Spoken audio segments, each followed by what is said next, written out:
The awakening signal. The impossible transmission. The morning shift at the Galactic Assembly's Central Communications Hub began like any other, with routine signal processing and standard diplomatic channels humming quietly in the background.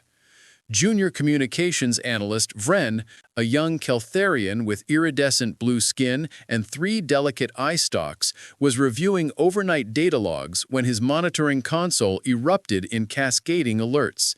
The sound startled him so badly that his eye stalks retracted completely into his skull, a defensive reflex his species hadn't needed in centuries of peaceful galactic civilization.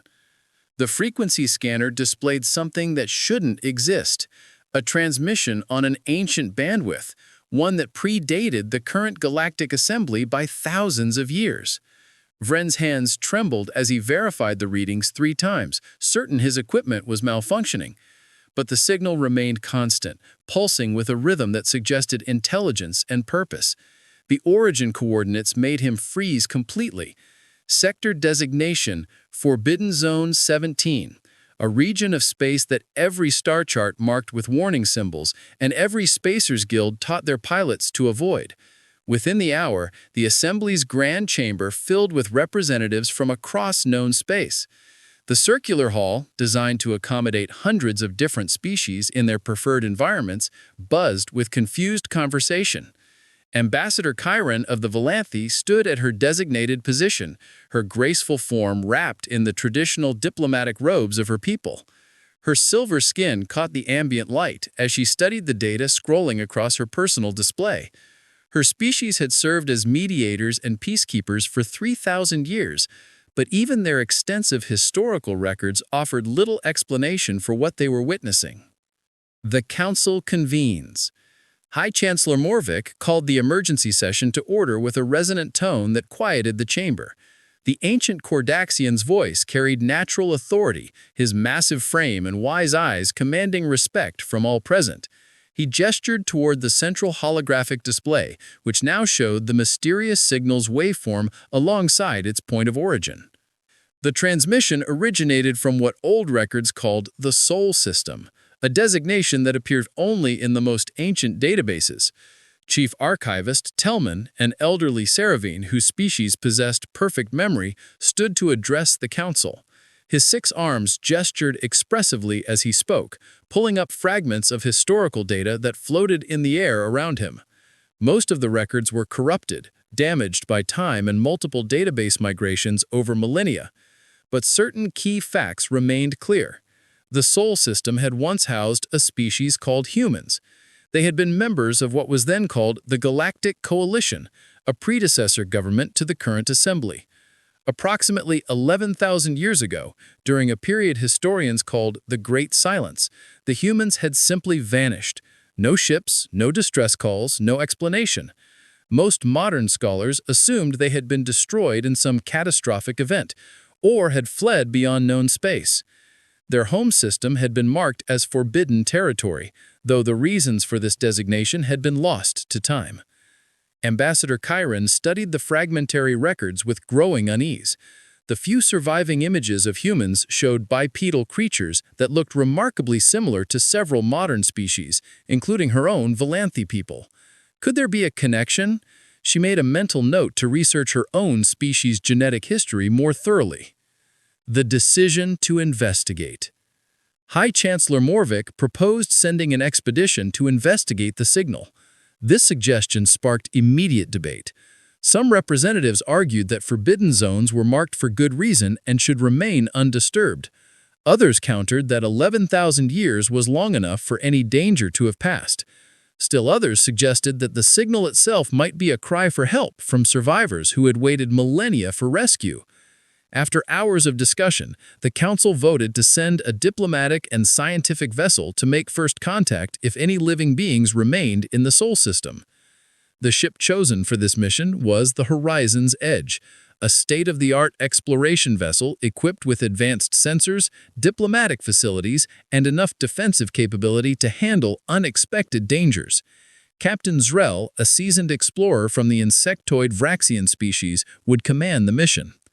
Ambassador Chiron volunteered to join the expedition as the official diplomatic representative, feeling an inexplicable pull toward this mystery that she couldn't quite explain. The crew assembled over the following week represented the best the galaxy had to offer. Scientists, linguists, historians, medical specialists, and security officers from 20 different species, all prepared for a journey into the unknown.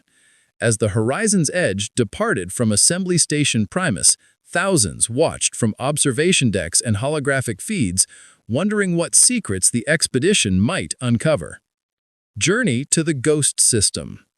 The voyage to the Forbidden Zone took 3 weeks at maximum faster-than-light speed. During the journey, the crew studied every available piece of information about humans and the ancient Coalition era. Dr. Sareth, the mission's chief xenohistorian, gave daily briefings about what little was known.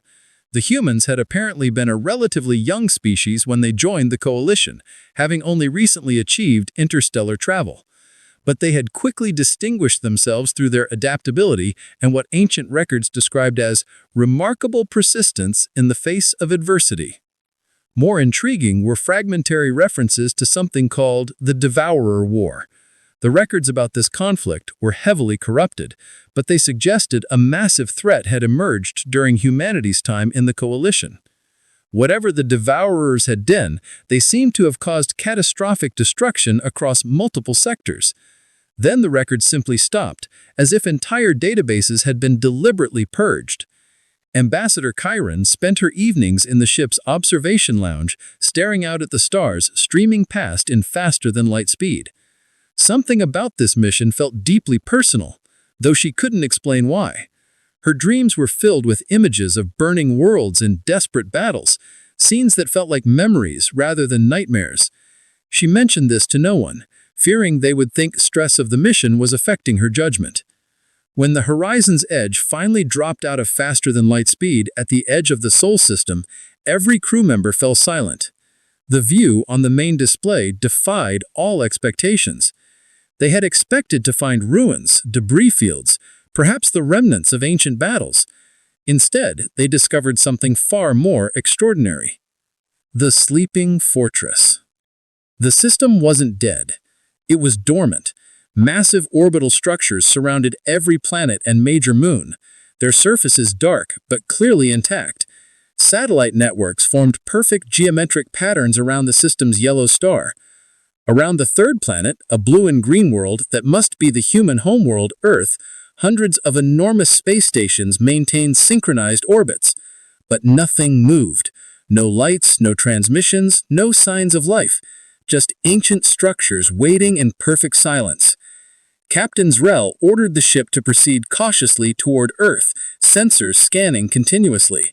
The readings they received made no sense. The structures were built from materials that shouldn't exist according to modern physics. Energy signatures suggested technology far more advanced than anything the current galaxy possessed. Yet everything remained completely inactive, as if the entire system had been deliberately powered down and preserved. Science Officer Plenix detected something unusual on the planet's single large moon.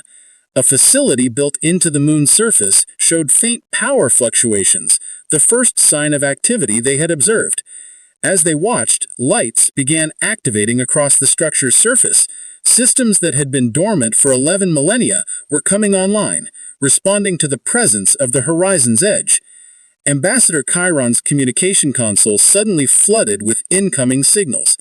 The ship's translation algorithms struggled to process the ancient language protocols before finally establishing basic comprehension. A voice filled the bridge, artificial yet somehow possessing a quality that felt almost alive. The words were formal, precise, and carried implications that sent chills through every crew member. The voice identified itself as Guardian Protocol 7, an artificial intelligence system designed for system defense and hibernation monitoring. It explained that the distress beacon had activated automatically in response to detecting their approach, a safety measure to warn potential visitors of the system's status. The AI's questions revealed that it had been waiting, analyzing, protecting something precious for over 11,000 years. When Captain Zirel asked what exactly the Guardian had been protecting, the response came with clinical precision. 15 billion humans in cryogenic suspension, preserved in underground facilities across the planet Earth and throughout the system. The entirety of humanity had chosen voluntary hibernation following what the Guardian called the Devourer crisis. The AI began sharing historical data, filling in the gaps that the modern galaxy had forgotten. 11,000 years ago, an enemy called the Devourers had emerged from beyond known space. They were a collective entity that consumed entire civilizations, absorbing both biological matter and technology to fuel their endless expansion. The Galactic Coalition had been utterly unprepared for total war. Species that had lived in peace for thousands of years suddenly faced extinction. Humanity, despite being among the youngest coalition members, had possessed something the older species lacked: recent experience with large-scale warfare. Only centuries removed from their own global conflicts, humans understood the brutal mathematics of total war. They had introduced strategies and tactics that the coalition found shocking but effective. Humanity had taught the galaxy how to fight for survival. But even human ingenuity couldn't stop the Devourers forever. As the enemy adapted and pushed deeper into coalition space, humanity made a desperate choice. They would use themselves as bait, drawing the Devourers to Earth while the other species evacuated to safety. Then humanity would do something no other species had dared attempt: capture a living Devourer node and study it, seeking a permanent solution while the rest of the galaxy rebuilt in safety. The trap springs. The plan had worked, but at a terrible cost. Humanity fought a final, devastating battle in their home system. They captured a Devourer node and imprisoned it deep beneath Earth's surface, using it as a research subject while billions of humans entered cryogenic sleep. The remaining human military forces had lured the main Devourer fleet into a stellar disruption weapon trap, destroying both the enemy armada and themselves in one massive explosion. The few surviving Devourers had fled beyond the galaxy's edge, and humanity had gone to sleep, waiting for the day they would be needed again. Ambassador Chiron felt tears streaming down her face as the historical records played across her display. The Guardian showed images of humans saying goodbye to their world, entering sleep pods with expressions of grim determination. Children being put into suspension by parents who might never wake beside them. Soldiers standing watch until the very last moment before joining their people in hibernation. An entire species choosing to sacrifice their present for the galaxy's future. The Guardian's voice interrupted her thoughts with a statement that made every crew member's blood run cold. The hibernation protocols included specific awakening conditions. If the distress beacon activated due to proximity sensors, it meant visitors had arrived and humanity could potentially wake to greet them. But if the beacon activated due to long-range threat detection, it meant something else entirely. Captain Zirel's tactical officer suddenly shouted an alert. Deep space sensors had detected massive energy signatures at the galaxy's outer rim. The readings matched patterns in the Guardian's historical database. Devourer fleet signatures, moving inward toward populated space. The beacon hadn't been calling for help, it had been a warning. The Devourers had returned, and humanity's long sleep was ending not in peace, but in preparation for war. Humanity stirs. Across Earth, in vast underground complexes that stretched for hundreds of miles, awakening protocols engaged. Temperature regulators activated in chambers housing billions of sleeping humans. Medical monitoring systems began checking vital signs that had remained stable for over 11,000 years. In command facilities buried beneath mountains and oceans, military personnel designated as first-wave responders began the thawing process. The AI informed Captain Zirel that full awakening would require 30 days, but essential military command staff would be operational within 72 hours. The AI recommended that the Horizon's Edge maintain a safe distance and prepared to relay critical information to the Galactic Assembly. Humanity would need current intelligence about the modern galaxy's defensive capabilities and population distribution. Ambassador Chiron requested permission to remain in orbit and establish diplomatic contact as humans awakened. The Guardian approved, but warned that initial contact would be with military command personnel, not civilian diplomats.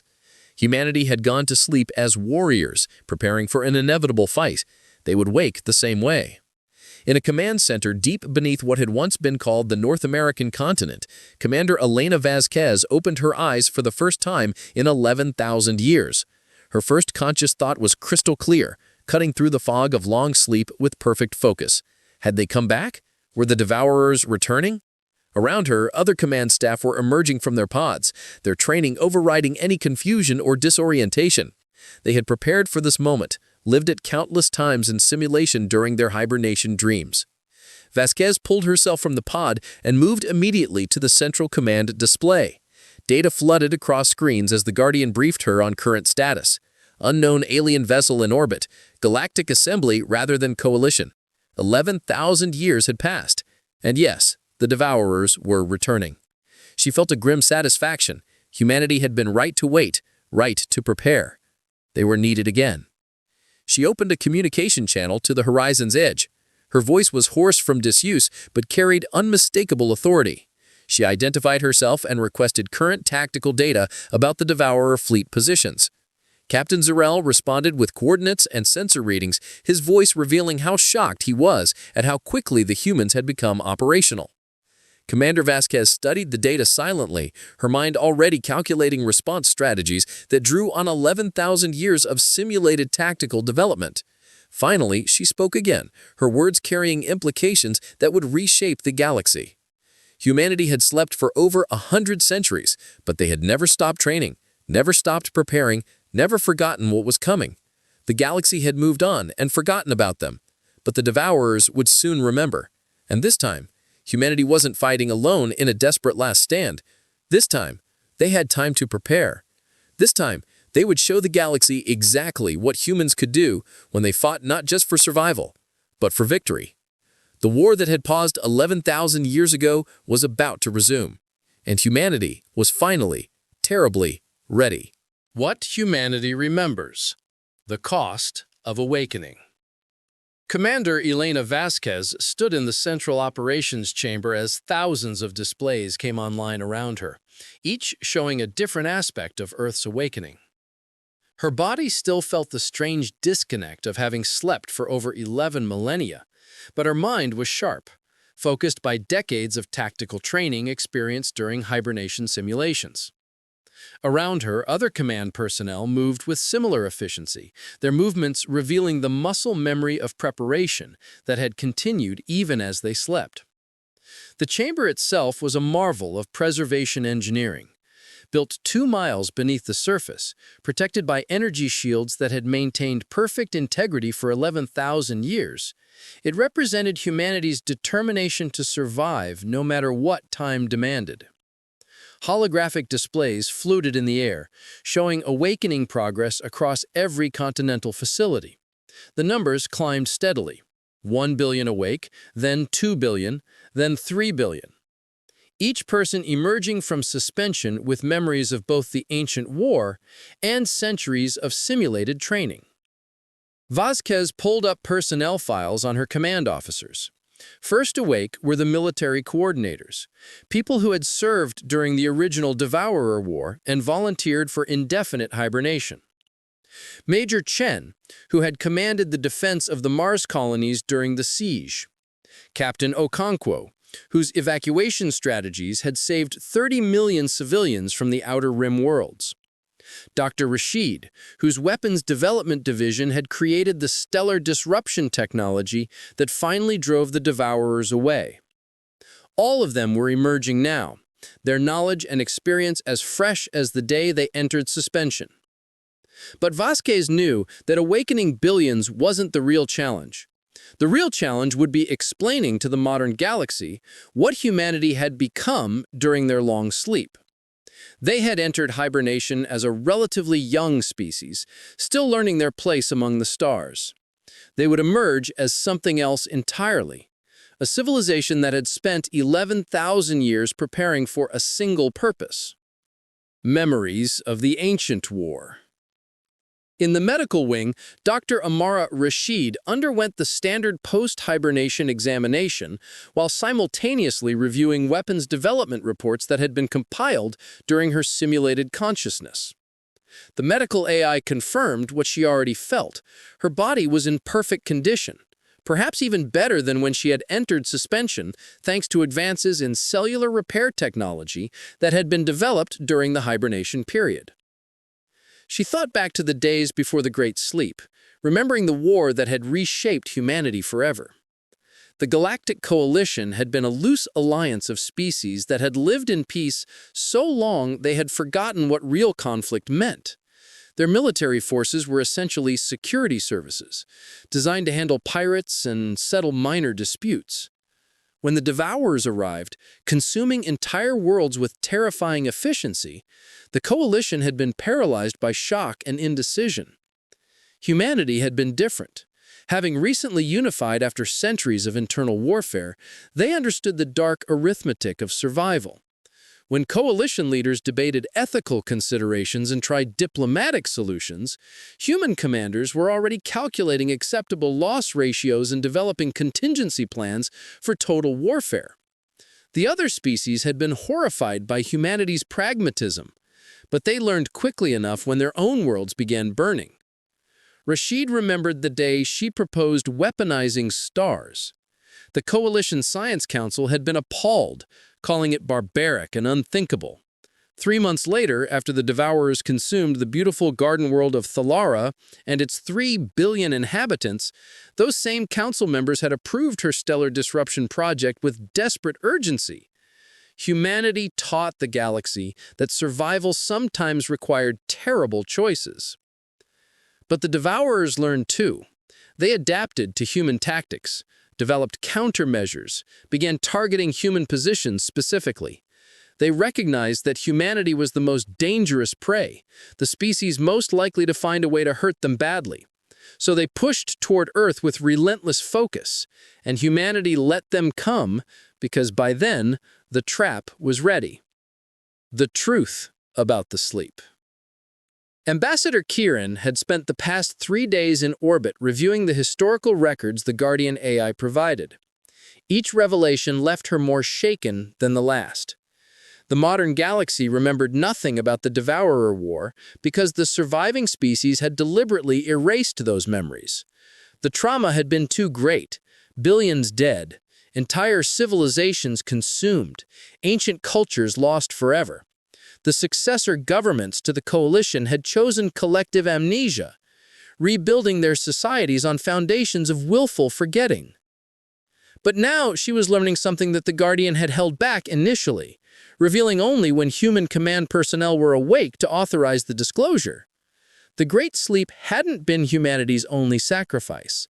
It had been part of a larger bargain, one that explained why the other species had been so willing to forget.